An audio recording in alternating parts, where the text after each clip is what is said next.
آج آپ کی ملاقات اس چلنے پھرنے سے معذور تیر انداز سے کرائیں گے جس کی زندگی ایک حدیث مبارکہ نے مکمل طور پر بدل ڈالی اور وہ پاکستان کا سب سے بڑا تیر انداز بن گیا ہے اور ویل چیئر پر بیٹھ کر اس نے پاک فوج کے تیر اندازوں کو بھی ہرا دیا ہے۔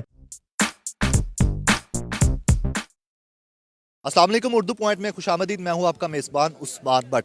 ناظرین، کھیلوں سے نہ صرف انسانوں کو تندرستی، جسمانی توانائی ملتی ہے، بلکہ بعض اوقات کھیل کسی انسان کی زندگی کا، کسی انسان کے جینے کا سبب بھی بن جاتے ہیں۔ جنگ سے تعلق رکھنے والے قاسم جنجوعہ، جن کا 2015 میں ایکسیڈنٹ ہو جاتا ہے اور ایکسیڈنٹ کے بعد وہ چلنے پھرنے سے محروم ہو جاتے ہیں، لیکن انہوں نے ایک حدیث مبارکہ پڑھی جس کا مفہوم یہ ہے کہ کھیلوں میں سے بہترین کھیل تیر اندازی اور گھڑ سواری ہے، جس کے بعد انہوں نے فیصلہ کیا کہ وہ بھی تیر اندازی کریں گے۔ گھڑ سواری وہ کر نہیں سکتے تھے، تو قاسم جنجوعہ صاحب سے ہم آپ کی ملاقات کروائیں گے۔ اس وقت ہمارے ساتھ نیشنل آرچری کے پلیئر قاسم طاہر جنجوعہ صاحب موجود ہیں، ہم ان سے جانتے ہیں۔ السلام علیکم سر۔ جی وعلیکم السلام۔ سر یہ بتائیں کہ آپ نے اس گیم میں قدم کب رکھا، مطلب کب سے آپ نے آرچری کی گیم کھیلنا شروع کی ہے، کہاں سے سیکھی ہے، اور کیسے یہ سلسلہ شروع ہوا ہے کہ آپ نیشنل چیمپئن ہیں، گولڈ میڈلسٹ بھی ہیں؟ جی الحمدللہ، تقریباً 2018 یکم اکتوبر 2018 کو اس گیم میں نے حصہ لیا۔ میں کیونکہ ڈسیبل پرسن ہوں اور ایک میرا تقریباً 5 سال پہلے ایک روڈ ایکسیڈنٹ ہوا تھا، تو دونوں ٹانگیں میری کٹ گئی تھی، تو اب آرٹیفیشل ہیں۔ تو میں گھر میں بیٹھا ہوا، تو میں نے سوچا میں کس گیم میں آسانی سے حصہ لے سکتا ہوں۔ تو میرے جو استاد ہیں، ان سے میری پہلے بھی میرے جو استاد ہیں سینئر، ان سے بھی ملاقات ہوئی تھی، انہوں نے بھی کہا تھا کہ آپ آرچری میں آئیں۔ تو الحمدللہ میں نے آرچری سٹارٹ کر دی۔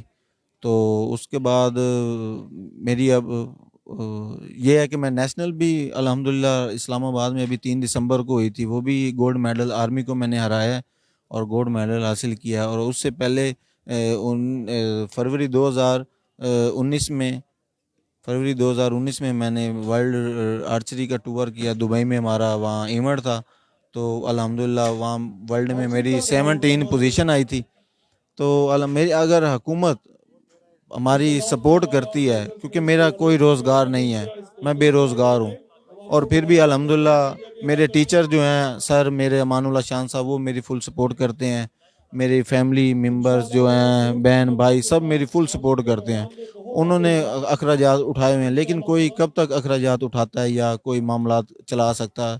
میری پاکستان کے وزیر اعظم صاحب، وزیر اعلیٰ عثمان بزدار صاحب، اور جو ہمارے منسٹر رائے تیمور ایاد خان بٹی صاحب ہیں سپورٹس کے، ان سے میری اپیل ہے کہ اگر وہ میری فل اگر سپورٹ کرتے ہیں، مجھے کوئی جاب دیتے ہیں، اب میں بے روزگار ہوں، اگر جاب دیتے ہیں تو میں صرف پاکستان میں ہی نہیں، میں ورلڈ میں پاکستان کا نام روشن کر سکتا ہوں۔ قاسم صاحب یہ بتائیے گا کہ جب آپ کا ایکسیڈنٹ ہوا اس کے بعد آپ پر کیسے حالات آگے، اس گیم کو کیسے سیکھا آپ نے؟ میں یہ پوچھ رہا ہوں، آپ یہ بتائیں کہ سیکھا کیسے ہے، کتنا ٹائم لگا، اور اس گیم کے متعلق بتائیں ہمیں۔ جی، میں جب ایکسیڈنٹ ہوا تو میں 3 سال میں گھر میں ہی پڑا رہا ہوں، اور میں نے پھر اپنے کلب جو ہمارے استاد ہیں امان اللہ شان صاحب، میں نے ان سے رجوع کیا، تو انہوں نے کہا کہ آپ اس گیم میں حصہ لیں۔ اس گیم کے متعلق کہ مجھے سب سے پہلے سر نے کلب میں بلایا کہ آپ آئیں گیم کریں، اس کا یہ کہ میرے سر جو ہیں وہ مکمل مجھے گائیڈ کرتے رہیں۔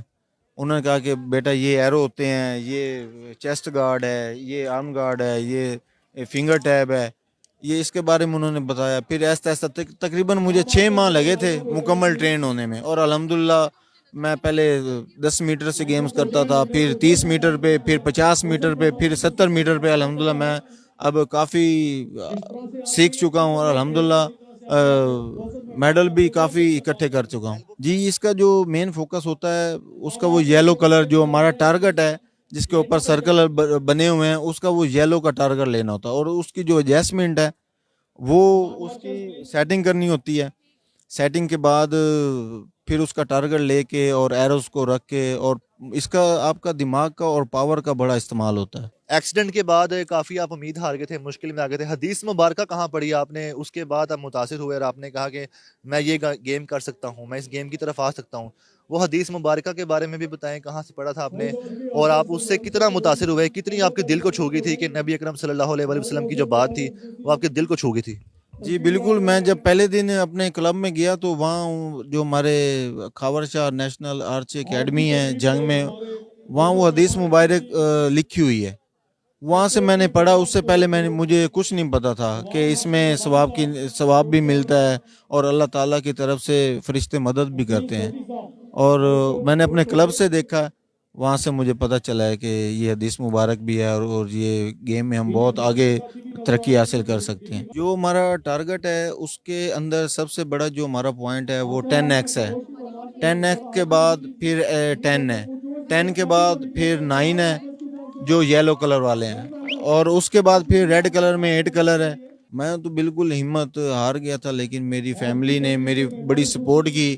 انہوں نے کہا کہ ہم آپ کو ٹانگیں لگوا کے دیں گے, آپ چلو گے, آپ پھرو گے. اور الحمدللہ جب میری ٹانگیں لگی تو مجھے واقعی پتہ چلا کہ الحمدللہ میں بڑا کچھ کر سکتا ہوں. اور الحمدللہ اتنا ہمارے جنگ میں ہماری کھاور شاہ نیشنل آرچری اکیڈمی میں ٹیلنٹ ہے. اور جو ہمارے استاد ہیں انہوں نے کافی آؤٹ آف کنٹری سے کورس کیے ہوئے ہیں آرچری کے بارے میں, تو انہوں نے مجھے اس قابل اتنا انہوں نے سکھا دیا کہ الحمدللہ اب میں فیصل آباد ڈویژن کی طرف سے نمائندگی کر رہا ہوں. اور آج انشاءاللہ آپ دیکھیں گے میں گولڈ میڈل لے کے جاؤں گا. میں جب یہ گیم میں آیا تو اس کے بعد میں نے گھر میں بہت کم ہی وقت گزارا. میں گراؤنڈ میں ہی ہوتا ہوں اپنے کھاور شاہ نیشنل آرچری اکیڈمی میں, وہیں میں سارا دن ہی لگا رہتا ہوں. اور مجھے ان سے اتنی محبت ہو گئی ہے. میرے اب یہ سمجھیں کہ میری یہ ایروز اور بوز جو میری ٹانگیں گئی ہیں اب یہ میری ٹانگیں ہی ہیں. اور مجھے ان سے اتنا محبت ہو گئی ہے بو سے, آرچری سے, کہ اب میں کہتا ہوں کہ بس یہ آرچری ہو اور میں ہی ہوں. اور مجھے کبھی میں ڈسہارڈ نہیں ہوا. اور جو تعلیم میری اب BA تعلیم ہے, اور میں اسپیشل ایجوکیشن میں اب ماسٹر کر رہا ہوں, لیکن میرے پاس روزگار نہیں ہے. کائنڈلی میری وزیر اعظم صاحب, وزیر اعلیٰ صاحب اور ہمارے جو منسٹر سپورٹس ہیں رائے تیمور یاد خان بھٹی صاحب, ان سے اپیل ہے کہ میری فل سپورٹ کی جائے, تاکہ میں اپنے ملک, اپنے صوبے کا نام جا کر میں ورلڈ پہ جا کے ریکارڈ بنا سکوں اور روشن کر سکوں.